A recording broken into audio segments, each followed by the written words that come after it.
Welcome to At the Library with your host, Diane Barker, local author and conference speaker. For comments and questions about today's program, call 423-878-6279 or email us at whcbatthelibrary@gmail.com. And here's your host, Diane Barker. Debora M. Coty is a speaker and author of over 40 inspirational books, including the two Blessed to be Stressed series with over 500,000 copies sold. Her passion is sharing an offbeat blend of biblical truth, gift wrapped in humor, encouragement, and unconventional wisdom with women of all ages. She believes the stresses of life become manageable when we truly understand God's blessings. Her new book, Too Blessed to be Stressed for Moms, throws a life preserver to moms drowning in the stress pool of life. She offers empathy, laughs, real-life stories, practical parenting, survival tips, and fresh biblical insights to help frazzled moms hear God's still small voice through life's chaos. Deb is also a retired piano teacher and orthopedic occupational therapist. She's the mother of 2 grown children and Mimi to 4 grandchildren. Deb lives in Central Florida with her husband, Chuck. Deb, you wouldn't know this, but you were my first interview in September 2013 when I began hosting At the Library. Welcome back. Oh, I didn't have any idea I was the first. You were so professional. I had no clue. Thank you. And that was actually in a hotel at a conference, I think, in St. Louis, right? Yes, it sure was. Well, that was fun. It's just been a delight meeting you and getting to know you over the years. Well, thank you. Likewise. Well, you write in this book, my books aren't written for the have it all together, but for the tattered and scattered, scarred and scared. You tackle mom guilt, worry, time management, emotional damage control, finding time to breathe, and simply being enough. I love this book. Tell me first how you came to write your first Too Blessed to be Stressed book, and then why you decided to write this one specifically for moms. Well, my first Too Blessed to be Stressed book came out 7 years ago, and since that time, I have been totally blessed to be asked to speak at different women's functions and travel, and many of the women that I've met have expressed frustration with specific stressors common to what I call the hood, which is the motherhood. And so Too Blessed to be Stressed for Moms is me throwing out a life preserver to mothers who feel like they're drowning in the stress pool of life. And that life preserver, I think, really and truly does help a woman keep her head above water because it's made of empathy, lots of encouragement, and good reasons to laugh out loud. Well, yes, and I did laugh out loud as I read the book. It is so precious, and yet it reminded me of some very stressful times when I was a young mom with 2 little ones. And since you have 2 grown children and 4 little grandchildren, then you are still acquainted with the stresses of motherhood. Well, even more than you know. My daughter, who used to criticize my mothering, you know how they are, when she was a teenager, and said she would probably be in therapy for years because of my mothering, ended up 10 years later buying the house next door. So 2 of my little grandbuddies and my single grand princess, they live next door, and I see them every day, and I get to be involved in all of the aspects all over again. It's a do-over. Yay. That's awesome. Most of us don't get a do-over, so you are very blessed. I am indeed. Well, I love the layout of the book. It has 4 sections. Why didn't anyone warn me? So where's the ding-dang motherhood manual? Section 3 is coloring my world with the crayons Papa God gives me. And section 4, mothering is a lifelong gig. Well, I tell you what, why don't you just tell us a little bit about the book and tell us some of your favorite stories from the book? Well, I tell you, one of my most proud moments was to be able to include my daughter, Cricket, in this book as a co-author. She wrote 1.5 chapters in the book, and I've had so much positive reactions from readers about what she wrote. She, of course, being a bit younger than me and still in the trenches with 3 children, was really able to just nail nail it, I guess I should just say. She really understands the stressors of current motherhood, which is a bit different than probably when you and I raised our children. It wasn't quite the electronic age that it is now. And a lot of things have changed and evolved over the years. So I really, really enjoyed writing Too Blessed to Be Stressed for Moms. And we've been getting just rave reviews, and I get lots of lovely letters from young moms who say that certain things in the book has really changed their life and helped them. And one of the biggest things that I really like, and I've used myself for years, is what I call hot fudge verses. And that's pouring certain specific verses over your children when we're concerned about their spiritual health. And, moms are so willing to storm the fiery gates of hell to remind the hot mess with the proverbial pitchfork who our children really belong to. But the best way to storm the gates of hell is to storm the gates of heaven. So I recommend pouring God's own word over our children by using what I call hot fudge verses. And I give examples of them in the book, and then I recommend that people peruse the scriptures and tailor their own scriptures as prayers using Papa God's own words. For example, Psalm 3:3 from the NIV version. You are a shield about blank. Fill in your child's name. Ashley, O Lord, bestow glory on her and lift up her head. I just feel like there's so much strength in using God's own words to pray for our children. Hebrews 4:12 tells us the Word of God is living and powerful and sharper than any two-edged sword. So this is a wonderful way to use that living and powerful and sharp as a razor sword to benefit our children.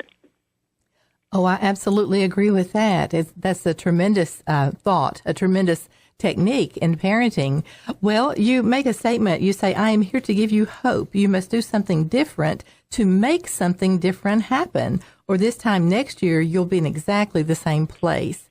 And you offer small lifestyle redirections, parenting changes to tweak your mothering skills, physical, social, emotional, and spiritual. Would you talk a little bit about those? Sure. Well, I have quite a few in there. Some of the ones that I think are helpful to morph performance pressure from struggling to livable, because I think all moms live in this overwhelmed state these days of comparison, self-comparison, granted, but comparison to other moms who they feel like are doing a better job of it. And my point is that we can be whelmed without being overwhelmed. Whelmed is livable. Overwhelmed is strangling. So some of the ways that I suggest to morph that performance pressure from strangling to livable are, one, to avoid BOOP. BOOP stands for it's BOOP, Boiling Oatmeal Overflow Phenomena, which is one of my Coty near facts of science that I sprinkle throughout my books. Near facts of science are they're theories not yet proven by specific scientific studies, but nevertheless women know them to be true. For example, Right. BOOP. I believe women are like pots of oatmeal. At the beginning of the day, we simmer. Little manageable bubbles of stress rise to the surface and harmlessly pop.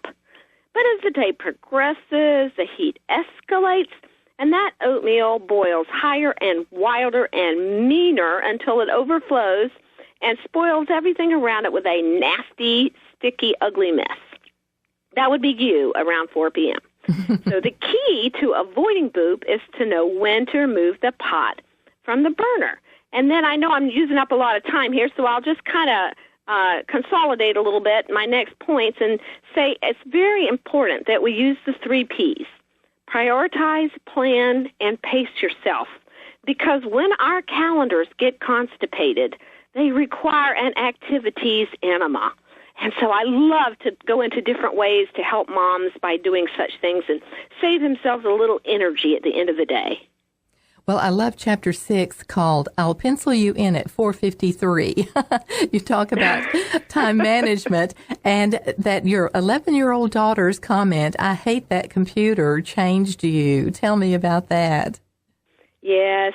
Well, I was a beginning writer back in those days, and my daughter got kind of put on the back burner often I was trying to make a name for myself and get my first articles published, trying to get into book writing. And so I spent lots and lots of time. Besides my day job, I also had a day job. I was an occupational therapist for 36 years and a piano teacher for 20. So I was a very busy person outside of the writing. And so one day I was sitting at my computer, and I felt my daughter's eyes on my back before I actually turned and saw her, and she was just staring there. And I had previously put her off. She had asked if she and I could go do something together, and I said, yeah, okay, well, give me 10 minutes. Well, this was like an hour ago, and that 10 minutes evaporated like it often did. And I felt her. I turned around and looked at her, and just in time to see a tear drop down her face, and her mutter quietly, "I hate that computer." And I realized that was my wake-up call, that I was letting these precious moments with my little daughter that were never going to happen again slip away. And so it really, really shook me to the core.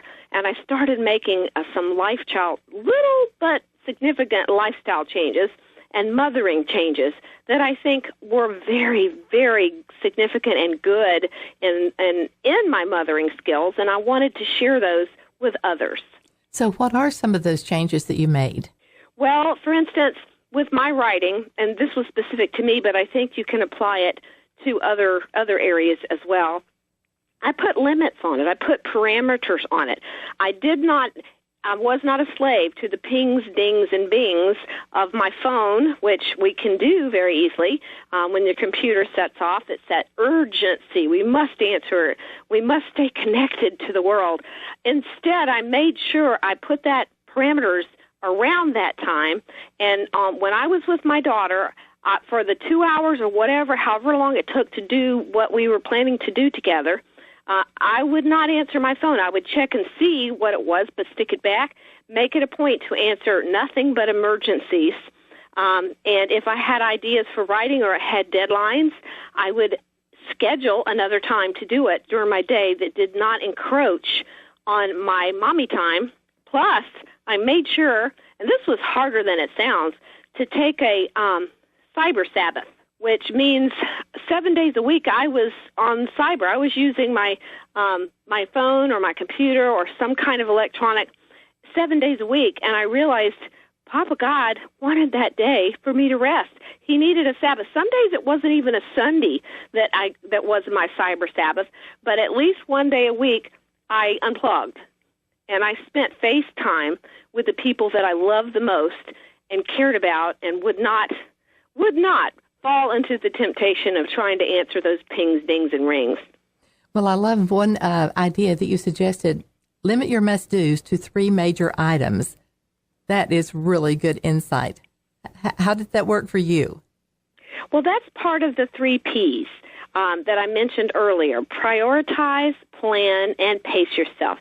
That's part of the prioritize part, where you must sit down and really give a little thought to the top 3 priorities of your life right now. Those things Papa God has placed in your life that need the most attention right now. And those things will change even from year to year and sometimes even earlier. But as your kids grow, of course, those priorities change. But right now, if you can figure out what are the top 3 areas of your life, and then everything else on your to-do list and on your constipated calendar that is not conducive to achieving one of those 3 priorities, then you mark it off. It has to wait. It's not important enough right now for you to devote your finite and limited and precious time to. You have to be a picker and a chooser. We have to. No one else will do it for us. What encouragement could you give moms who are in the trenches today who are thinking they're doing it all wrong? Well, my overriding moral of the book, if you will, is that Papa God is in the redemption business.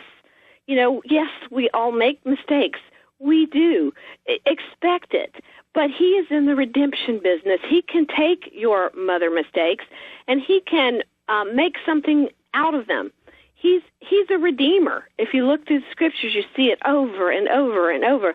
And he doesn't just do that in the Bible. He does that with us today. So just because, you stood by and watched your son pour this breakfast syrup over your daughter's head does not mean that he's going to turn out to be a serial killer, which is the way most of us moms think. But we have to trust Papa God in the process. He is the only perfect parent there is. He is it. So we're not, and we never will be. And God created our children to be just as faulty as we are. So he's okay with that. He's okay if we blow it and we make some mistakes. He is in the redemption business, and he can fix it for us. For comments and questions about today's program, call 423-878-6279 or by email at whcb@thelibrary@gmail.com. For more information about the host Diane Barker, visit dianebarker.com. Join us again next week for At the Library.